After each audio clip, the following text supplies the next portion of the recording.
it is my absolute pleasure to start to introduce our one and only ally in the room, the fox in the hen house, our master strategist, getting ready. So one of the things I love most about Donnie is his frank way of speaking and strong beliefs. So our next speaker, Mr. Donnie, reminds us that support is not only emotional, but it's structural, it's strategic, and it's financial, which I love.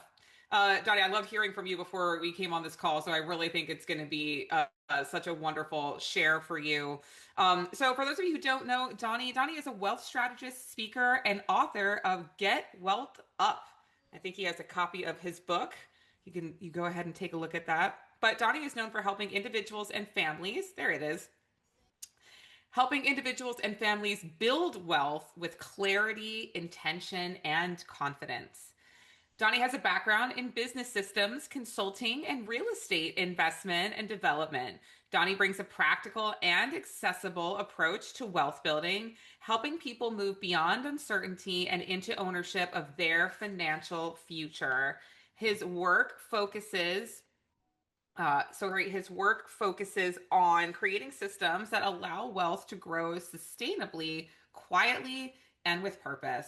So tonight, Donnie's going to share how building wealth is not about guesswork. It's about creating certainty that supports the life that you are designing. Everyone, please help me in welcoming Donnie Mangos. Thank you, Devin. Hey, everybody. Thank you. It's an honor to be among you all. Thank you, Connie, for inviting me to speak tonight. And Laura, fantastic job as well, as always. You know what? There's a few themes that you had. Well, Devin, you mentioned uncertainty and fear. Mhm. Laura, you mentioned calm. And the truth is, what I'll be talking about right now is it really bridges all that together um, magically. And that's what we're all here to capture. In the spirit of giving and gaining. My give in my talk is not going to be about giving back or even giving forward. It's going to be about giving yourself. And the gift that I want you to give yourself is going to be certainty. Because I think if you're in a space where you are calm and when you know what to expect and you know what's going on, well, you get to clear through the noise. You can go and do things and live your life and enjoy the moment, which I think all of us in this room probably struggle with a lot. Is just enjoying that moment. So through the next 10, 15 minutes, Devin, I'm hoping to really share, and I'll be funny and engaging with you guys at just how I see how finance plays a role in all of that. And I I'm know we're going to super pull, excited to hear it, Donnie. So thank thank you you. for this extra wisdom. Thank you. Well, okay, let's do this. Let's play a little bit of a game here. So I tend to daydream. It happens. My focus might sometimes wanes. And I often go to a place where, like, if I can go back in time and knowing what I know now, could I go back in time and profit from that? And maybe I'd be in a different place right now. Maybe I'd be on an island right now. Who else has done that where you've thought, yeah, I'll go back in time? Of course. And then do stuff like maybe I'd buy Bitcoin, in 2007, or maybe I would buy Apple stock, whatever. Yeah. And that would be the key to accumulating wealth. And not just for a spreadsheet, because who cares? Like the numbers on a spreadsheet don't mean much. It's what that does for you when it providing you the freedom, giving you freedom. And wealth happens to be that conduit. Like we live in a capitalist world. We live in North America. For better or worse, we are tied to living a life that money uh, is needed to fund. So let's talk about it like through that lens. So if we can go back in time, I'm sure we'd all do those things to increase the wealth. And it turns out we actually know somebody who did this. And it is a good strategy. It's actually pretty magical. So he's my financial mentor. Now, he's not real, it is fiction. And you're mentioning age in this group, you're talking about people being in their 40s. Well, I'm nearly out of those. But there's a lot of Gen Xers in this room. Who's seen Back to the Future? Who remembers Back to the Future? Of course. So you remember Marty McFly was always hounded by that one butthead Biff, who rightfully ends up in a pile of manure in part one. Well, that same Biff is our mentor, and I'll explain why. So in part two, if you remember, Biff from the future goes back in time and he gives himself an almanac. He gives himself a book and says to himself, his younger self, use this information. You know what's going to happen. Go use this to build wealth, to accumulate riches, and get everything you want in life. You get the girl, you get the buildings, you get the fame, all that stuff. All you got to do is follow this plan. Now, so for those of you that don't know, the Almanac is a book that talks about all the sporting events from the past that have happened, who won the game, all that kind of stuff. So all Biff from the past needs to do is just follow along with that, execute, and he'll get everything he needs in life. No research, no guidance, no financial advisors, no internet, no brokerage. Just do this. Like what a pretty cool way to build wealth.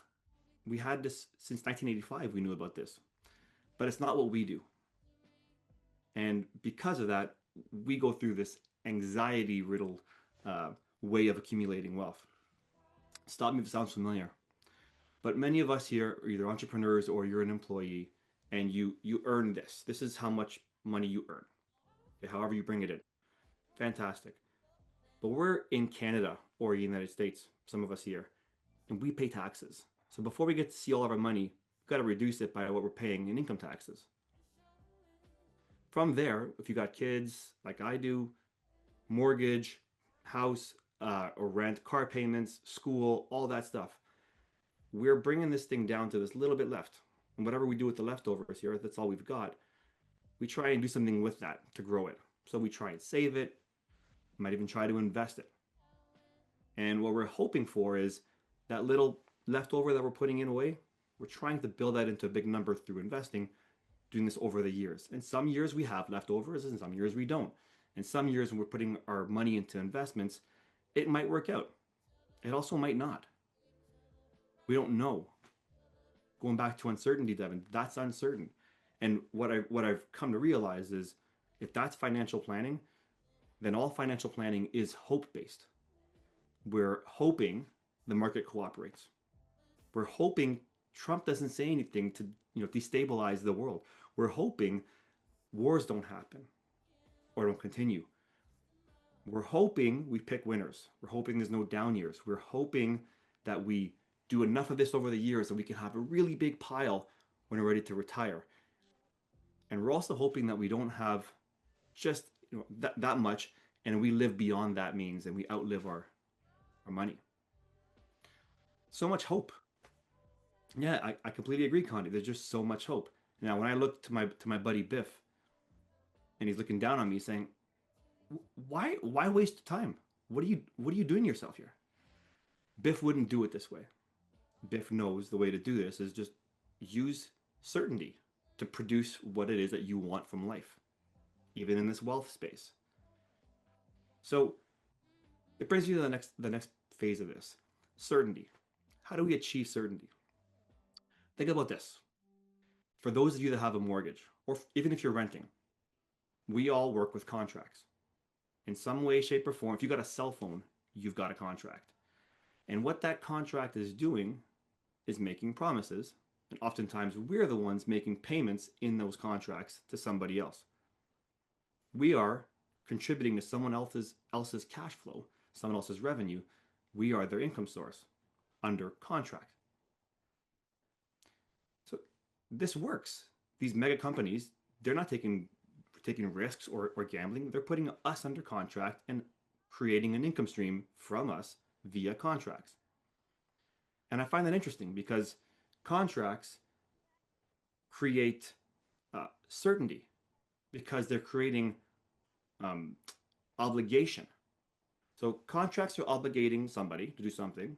The obligation you can bank on certainty. Well, if contracts can create certainty, can I create a financial almanac, kind of like how Biff did it? Why can't I just figure out what I want from life, put that in a nice little bucket? These are all the things that I want from my life in my future. And say, okay, I love this. I'm going to put it under contract and have someone else agree to deliver that under contract. If I can do that, I don't need to worry about investing or hoping. I can use certainty to create the outcomes that I want. This is not theoretical. This is businesses use this strategy to make money. There's a lot of people in my space where I exist that are using the strategy to build wealth. It's just not common. There's a lot of people that have a lot to gain from us not thinking like this, from us continuing to live like children in school, being taught to be obedient. We're being obedient in this financial space as well. RSPs, 401ks, and if you know that's how you prepare for your retirement. But what if you don't? Then you're kind of ridiculed. Naturally, you should be contributing to that. Who says and why? Why do I have to invest in these things? Why do I have to take risks like this? If I don't like risks, why am I obligated to do it that way? It's because the engine, the financial engine that's surrounding us all, wants us, needs us to feed that system. Brokerages, ads, banks, governments. It all works this way. So I just think I wanted to share today the giving the gift of certainty. I'm telling you from experience, this is actually what I do for careers. You can build what you want from life financially through contracts. You can make wealth building someone else's obligation to deliver for you. Working with a client, and so he's an entrepreneur, and he was bringing in decent money. So he actually pretty decent money, and he just couldn't sleep at night, watching his investments go up and down. He's got less hair than I do, by the way, and he struggles. He has the high highs and the low lows. He might cancel a vacation if if it's a bad market because he doesn't feel like he can sustain. And he bought a Porsche when things were really good. That's not a way to live. That's just speaking of boundaries. That's setting his boundaries are out of whack. They're not in line with what's happening. He just could not be the best version of himself. He couldn't show up for clients when the markets were terrible. He couldn't show up for his family when markets were terrible. It's just not a sustainable model. When we switched him into thinking more along the lines of what I'm sharing with you guys in a financial almanac of sorts, he doesn't care what's happening in the market. It doesn't even matter. His results will come because they're under obligation to come. It's as simple as that. So I just wanted you I wanted to share that there is a different way to approach how you're going to build wealth. You don't need to follow this hope-based plan that seemingly is the only way. It's not. It's not. If you're going to gain, you got to give yourself the gift of certainty to consider that there's a possibility that you could gain that wonderful future without having to take all the anxiety and worry from a hope-based strategy. So what I do is I'm an architect of these contracts, and there are a few ways to do it. Some are expensive, and those are the ones that probably work the worst, but it's entirely achievable. And my gift to everyone today is if you want to learn more about one-on-one, is because it will involve a discussion with you and very private discussion about money and finances and things like that. No obligation whatsoever. But if you wanted to have a chat with somebody who understands this and can explain in more detail, somewhere in that image of mine behind me, you'll see a little gift box. In that QR code is both a digital version of this that I'll send to you if you wanted to read it on your iPad, and a free 30-minute session with yours truly if you wanted to have a discussion like that. Um, as a dad of two teenage daughters, you all are inspiring, and I will probably replay this recording for my daughters to watch as well, and just know that they do have that voice and they do have permission to speak up. So thank you all for being here. Wow, that's amazing. Um, I'm like actually like scanning your code right now, Donnie. So I was like, wait, I need certainty with Donnie time. So everyone take your 2 seconds, get your Donnie time settled. So Donnie, real quick, I before you go, I know that you also have dad duty tonight for your fantastic Such two is life. teenage girls, which is life, to go pick them up. But I wanted to kick off some questions with you I like this idea that like wealth provides freedom, but we're really uncertain about what to do with it. Can you help us reframe our thinking a little bit more into that wealth confidence, wealth strategist space to, I think, even allow us to believe that as women we can change what we know about money and finances and achieve wealth that we might be envisioning? Like these two things can exist at the same time. Sure. So I think wealth is intimidating for the most part, and often last night I was in a client's kitchen. She's a doctor, and when we talk about wealth, and she's comfortable speaking about it openly with me, but she's embarrassed about the results of what she's achieved or where she is financially. Family, she's got 4 kids, family, house, all that kind of stuff, and doesn't feel like she's anywhere near the end. There's no plan to get to the end. And it's just so overwhelming with so many options. Hmm. And you always feel like you're behind. Um, and it's because we're trying to fall in line with what we expect of ourselves and what we think everyone else expects of us. And the way I approach it is probably a bit differently than most. I don't I don't think, much like Laura, I don't think you need to fall in line with anybody else's rules. I think there are Hmm. ways you can achieve the results that you want without complication and with all that. If you just are open to asking the right questions, meeting the right people, and learning. That's fantastic. Does anyone else have a question for Donnie? We have a couple more minutes. I know we have another one that I got from your notes. So Donnie, you also mentioned earlier that you really believe strongly, and I love your passion about this, about financial literacy. What do you think most women miss in our financial education? And we talked about presence, we talked about boundaries. Like oftentimes it's like, really old school gender roles where like the man manages the money and you manage the household. And we're not really introduced to this concept of financial literacy. Could you tell us like what is one thing we're missing? What is one thing that you found really common that we can start to read about as well as we connect with you more and start to re-educate or educate ourselves? Right. So I think a good baseline is important. Financial literacy is Mm, important, but I do think that a lot of information is biased because a lot of the publications are written by people who want you to know what they know, so that you feel compelled to work with their tools and their mm, ideas. And it's all based on the same thing about managing taxes, which is complicated. What picking winners, mm, um, buckets. There's all kinds of strategies around how you're gonna figure out what money means. And because it's so overwhelming, I think it's just information overload, and it makes it difficult to start. I would say, and again, this is not because I wrote this, but I do talk about like just intro level of the things in the very beginning of this book, and I'm happy to like it's a free download for you guys if you're interested in reading about it. If you want something centralized in this kind of voice, it's there where I just talk about here's what's going on and here's how this stuff works. Very very conversational. I I believe in knowledge is the answer to everything. Knowledge is the answer. Knowledge is power. And in somebody who's trying to educate again 2 teenage daughters, my role is help them figure out how they're gonna get by, how they're gonna have a good life, how they're gonna mm, continue to be able to go on vacation beyond their 20s, because it's not as simple as saying you're gonna do it. So mm, it involves understanding how to earn, the value of that, translating it to the effort involved to earning it, and using it that way. So I think constantly learning, constantly researching, constantly reading, listening to different opinions, different websites, different YouTube videos is a good start. mm. That said, I know I get what you're saying. It's really complicated and there's Yeah. just so much out there.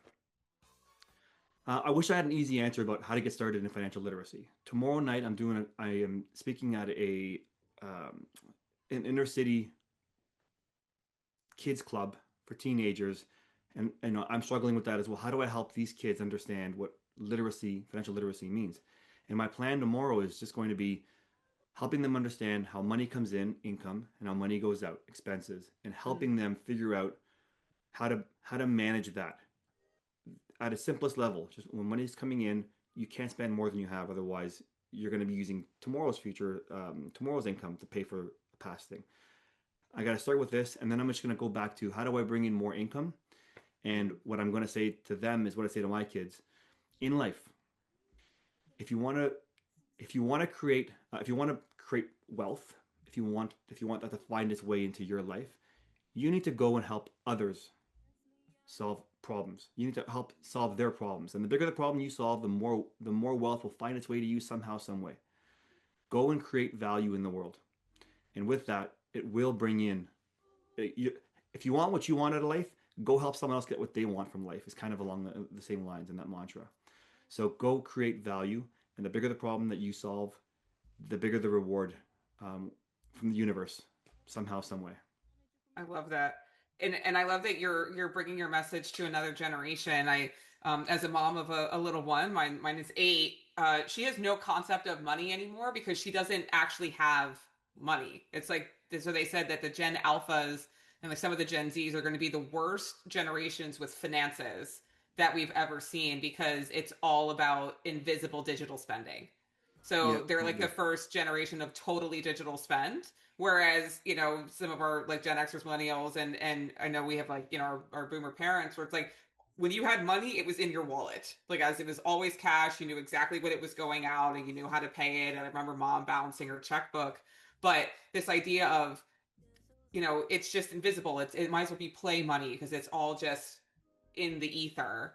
So I love that you're trying to bring that very basic, like there's income and expenses, and you have to manage them and balance them. And I think from a very young age, a lot of us just don't get that education on and understanding how to Yeah, balance that out. absolutely agree. I mean, I see my daughter's friends, um, they're disinterested in creating value. They're not. It's not as flashy as the next video on TikTok, and so it's a difficult for that generation. It's going to be a difficult pull. Uh, Yeah. it was always difficult, but it's going to be a little bit more difficult for these ones here. They're just less. They're not as interested. So it's on us to try and figure out ways to make it relevant and make it meaningful to them. And so I'm up for the challenge. I hope my kids are. I hope you are as well. Absolutely. Well, I think we can all promise to do our best. Donnie, thank you so much for being Thank you. with us. And I hope you have a good evening, girl dad, with your youngins. So thank you so much for making time to be with us. I know you have to jump and go grab them. So everyone, let's thank Donnie one more time. And then the QR code for our free gift is in the chat now. So if Donnie disappears, we'll still be able to connect and get your gift, which is his book and the free 30 minutes. So thank you so much. And if you have questions, make sure you go grab him on LinkedIn. Yes, and huge thank you, Donnie, for stepping up, being our ally um, on International Women's Day and month.